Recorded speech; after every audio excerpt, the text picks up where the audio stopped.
technology, which is right here.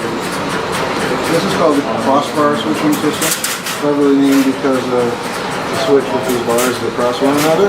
Alright. There were two versions of this in what I used. The first one was first installed in Brooklyn in 1938. Called the number 1 crossbar switching system, and we have that version on the other side of the main arm. This machine is called the number 5 crossbar switching system. And it was first deployed in 1948 in Media, Pennsylvania, and it was a culmination of a lot of years of research. Some of it began in Sweden, with further improvements at Bell Laboratories in the United States. The crossbar switch is the single unit switch that makes the system work. And if you look closely, you'll see there's 5 horizontal bars and there are 20 vertical bars. Each bar that's horizontal can be moved up or down depending on which one of these magnets is engaged. Okay? And as it moves up and down, you'll see that there are these tiny metal fingers that are behind the bar. And each metal finger can either be positioned on the top switch or positioned on the bottom switch. Then the second part of the operation, once that selection has occurred, is what we call the select magnet, which then pushes that finger into the switching place. So there are a total of 200 possible cross points on one switch that can be operated. But the point I'm going to make here, and the really important thing to consider is, remember the step-by-step system and all the ratchets and moving parts. Remember the panel system and the pulleys and the sequence switches and everything moving all over the place. To make the connection on the crossbar switch is like this. Done. Select magnet and hold magnet done. That's how fast it is. Way fewer moving parts. Okay? You can see where this was a tremendous advantage in terms of maintenance and reliability over the earlier system. Now, in reality, of course, you can consider this as one huge, enormous matrix. Okay? These switches were in fact parallel together in various subframes to make the system work. But to simplify it a bit, think about this being this vast matrix of connection points, thousands and thousands and thousands and thousands of them. Your telephone is up here. The number you're calling is in that matrix is way down here. Okay? What this machine has to do is identify where you are in the whole system, identify the number you're calling and where it is, and then to analyze that entire matrix to find out which pathways are already in use by the callers and which ones are free, and then to actually plot a route for the entire system to get from where your phone is to the number you're calling. And then once it's made that analysis, plotted that course, then it sends a signal to operate all these magnets simultaneously to connect your call. That whole process occurs about that fast. Okay? If it's not working, it has to be out of charge. Oh, that's an even more amazing part, which we'll get to in a few minutes. Let's first of all, I'm just going to hook this up so you can kind of get a feel for what it actually sounded like when it was operating. This little gadget here is nothing but an automatic dialing machine that dials random numbers into the system. Okay, so you can watch it here soon.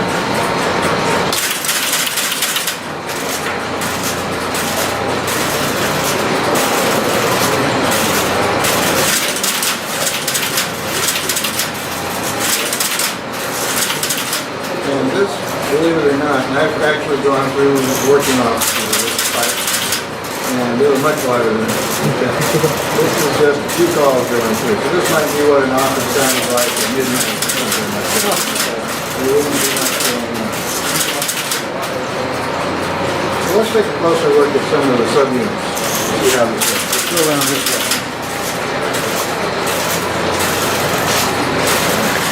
Don't mind me, guys.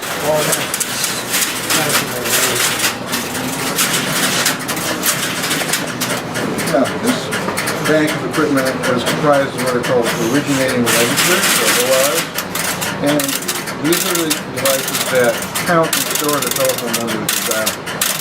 So you can see these little relays spiraling around. They're busy counting each number you dial. Once they count the number you dial, they store it in this little relay pad. Okay? And they count the next number that you dial and store it. And count the next number you dial and store it. until you've completed dialing your entire telephone number. Then send that information simultaneously to a device called the marker, which is the central processor in this system. Once it's done that, it's done. Select the dialing information, send it to the market. Now it says, I'm ready for the next call. Another call comes through, it does exactly the same thing. And that's all it does, all day long. It just repeats, collect the information, send it. Pound it up, send it. That's all it does. If this was in the panel system before, this is the concept of common control, where you use a single piece of equipment to share that amongst the others.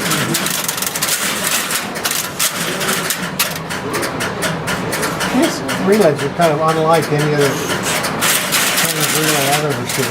These are called wire spring relays. Yeah.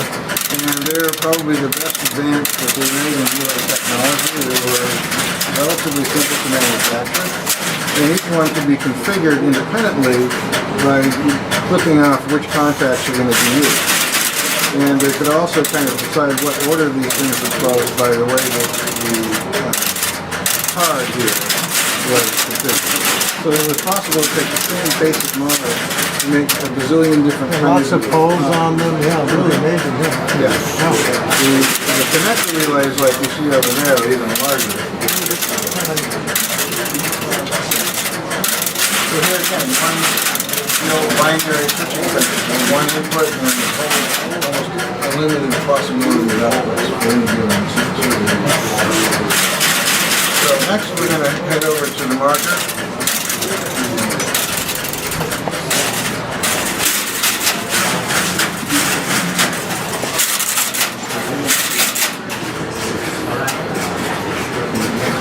Okay. So this whole section of 3 frames here is called a marker. It's the equivalent of the central processor for one of the processors. Every time you hear that chorus of relays, that's a call being completed. Another one. Okay? Another one. There's another marker behind this, a newer version. So remember again, what this is having to do is it's having to identify the call number, identify the calling number, check that entire vast matrix for what circuits are available, plot a course, and then operate all the magnets. Okay? And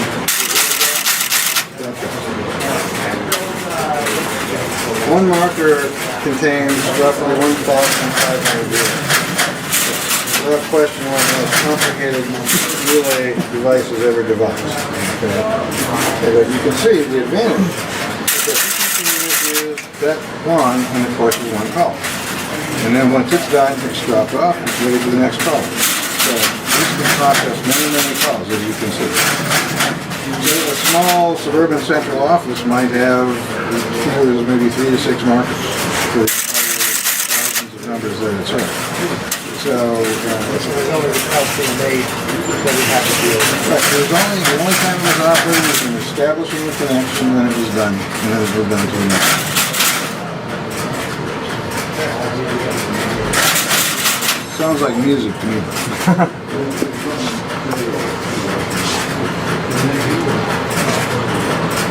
Any questions so far? No.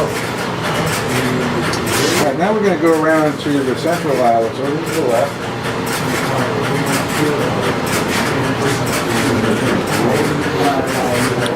I'm gonna.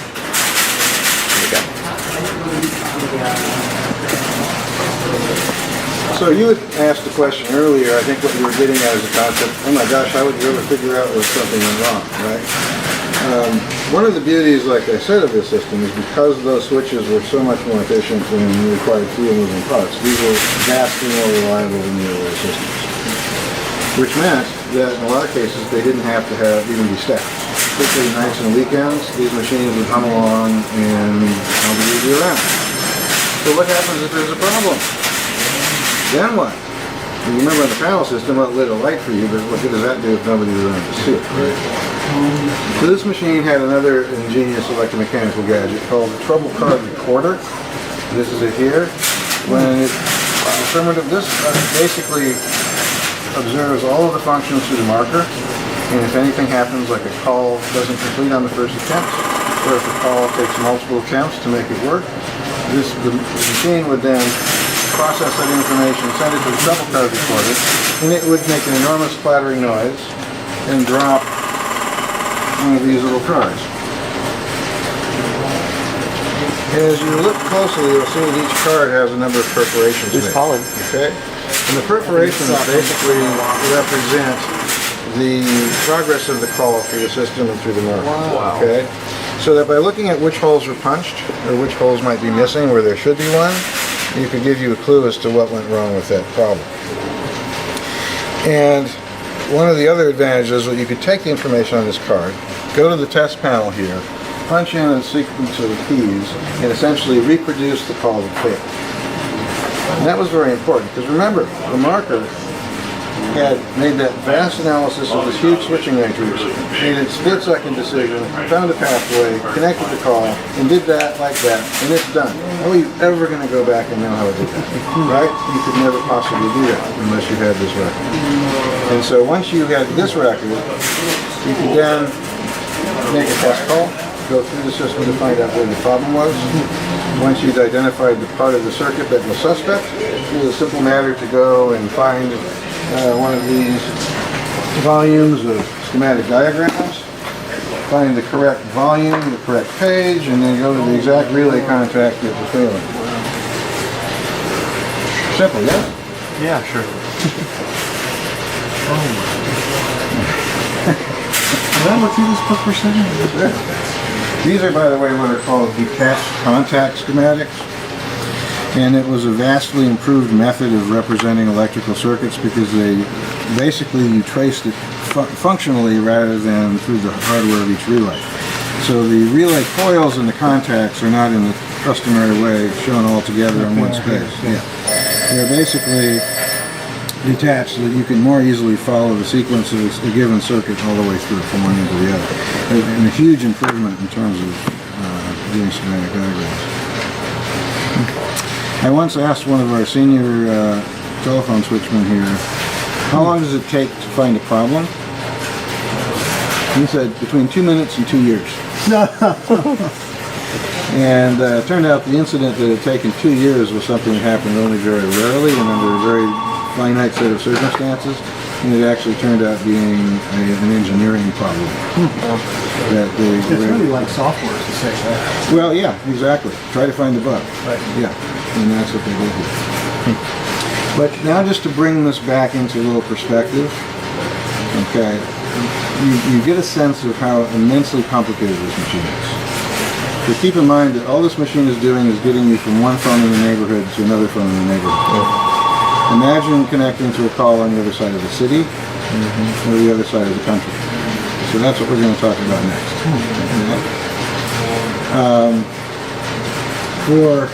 First of all, do you know when you were first able to automatically dial long-distance calls in the United States? I'd say in the 50s maybe? Very good. 1950 is actually the date. Okay.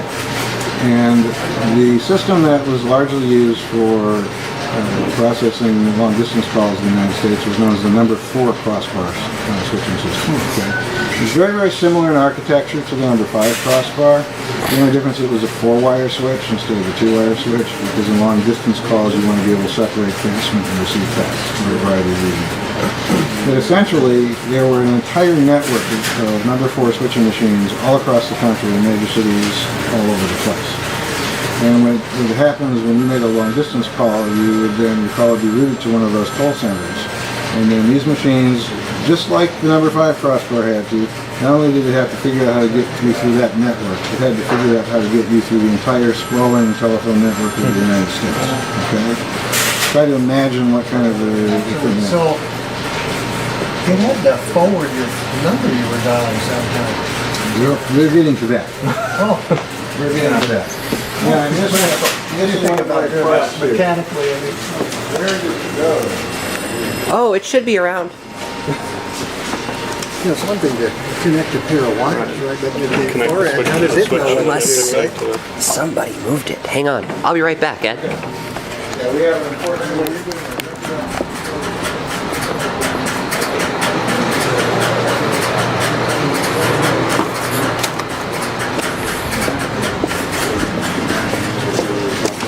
Thank you, sir. This is what I was looking for.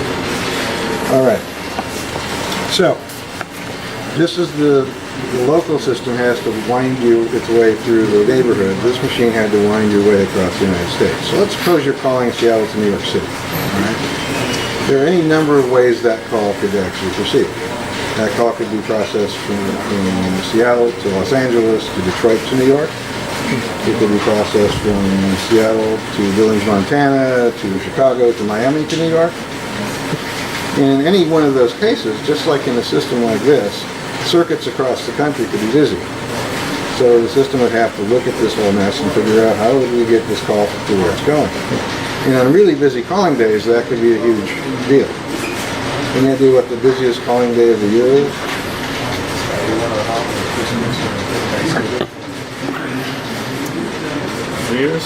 Mother's Day. Mother's Day. And it wasn't uncommon when you were making a long distance call on Mother's Day to get a recorded message saying all circuits are busy now, please try your call again later. But they designed the system to have some pretty robust ways of routing phone calls, trying to find any available circuit to get you where you're going. So can you imagine where there might be an enormous capacity on a weekend like Mother's Day of switching volume? In other words, where would you find a huge amount of switching capacity? Capacity or? Yeah, in the United States, yeah. Where are the biggest switching machines? Well, New York City. New York City. So you're calling your mom in Los Angeles from Seattle, there's every chance it would pass through Manhattan to get through. Okay, that's how clever and complex these systems are. So the next question is, okay, how did it do that? How did it find that route through the call? And the answer is this delightful bunch of machines here. Each one of these is called a card translator. This is an electromechanical machine, and there would be roomfuls of these at toll switching centers, okay? And they were separated in their own rooms because they made such an enormous racket that you didn't want to be around the darn things, okay? Now, if we look up closely, here's a switchman working on one of these, and you can see that he's holding a card in his hand that's punched in a certain way.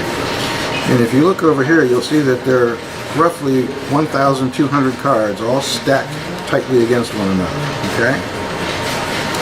So this is an example, by the way, of one of those cards, okay?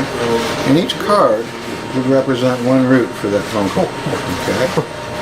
And so, and the route would be programmed on these little tangs on the bottom. And then you'll notice also it was programmed by certain one of these holes being enlarged. So normally, when everything's idle, these 1,200 cards are all lined up next to each other, okay? And what they do is Each one is a route. each one is a route. And they have a bunch of lights on one end of the stack that shines a light through all these cards. And so in the normal position, the lights will pass through all the holes of the card, right? When the machine is accessed to process your call, a magnet sucks all those cards up, all at once. And then they move these little rods underneath the cards, and then it drops all the cards back down, okay? And when this card drops down, it drops lower than the other ones, the card that's selected. And so what happens in so doing is that it now blanks out all of the other holes. So the only holes that remain having light shining through them are the ones that were enlarged. And so that sequence of lights would then be detected at the other end, and that would then tell the machine how to set up the route for your call. What was this called? Card translator. All mechanical. Does that be in like clean rooms? No. I mean, they tried to keep them clean, but nothing like computer clean. So you can imagine the complexity of doing something like this. But also imagine just the cleverness of the machine. Yeah. It was, of course, later done by electronic computers, but Can I 1950. throw something in here?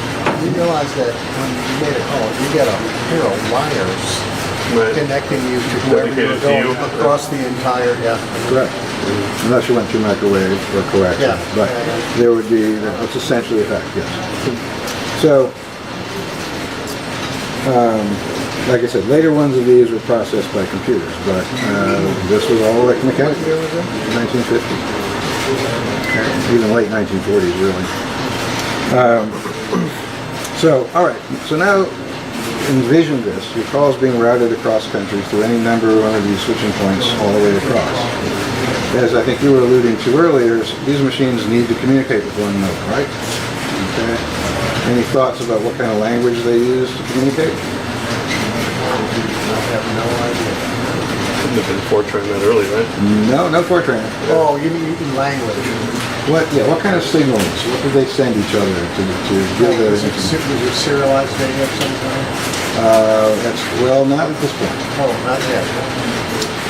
It was music. New tones. Yeah, all of them. Musical tones. In fact, the Bell System had an ad in the 1940s saying it was entitled "Playing a Tune for a Telephone Number." And it showed the tones represented on the treble clef, and where you could actually see what notes they were, and you could play them on an organ or piano. Because the tones could go through the same wires as the phone call. Right? Yes, and that was the key to this. It was called Let's think about that. the tones they used were called both the single frequency and multi-frequency in-band signaling system. And in-band meant that these were all voice frequency tones because it had to travel over the same wires that your telephone call went over. Now some of us here, and not others, are old enough to actually remember that when you made a long distance call. Okay. The tones? Yeah. I don't know the tones. Well, come over here. We'll refresh you now.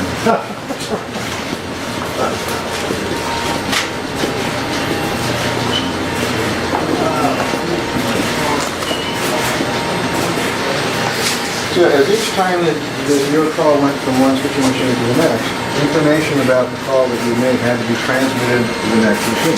Okay? And they needed to find a way to do that quickly. Because keep in mind that long distance circuits are very expensive and they're also revenue producing. So this is how the phone company made its money frequently. So they did not want to waste time setting up these circuits and wasting time while the machine is, you just lost $10 right there, right? So they needed a fast switching mechanism, fast signaling method to get that information quick. So they used the tones, and this is what it sounded like.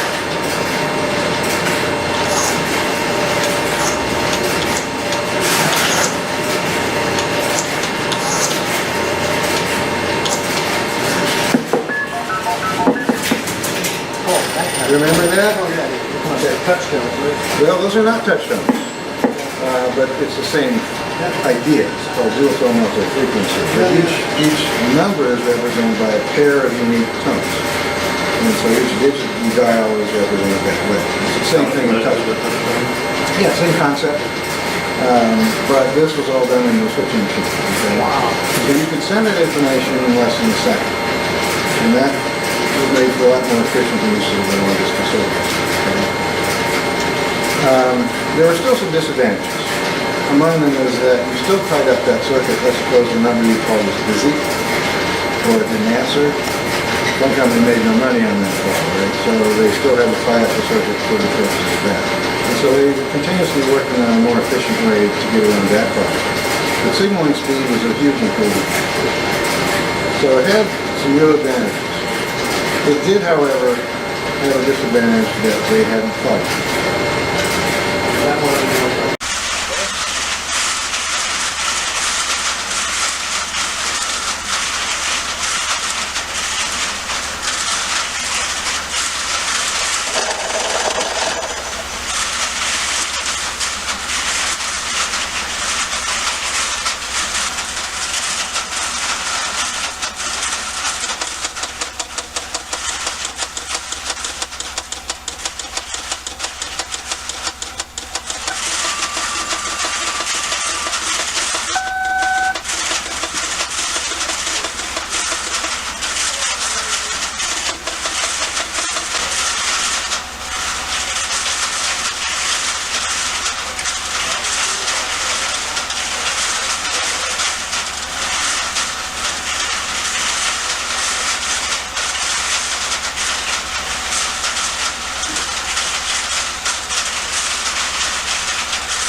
Hold it. Oop.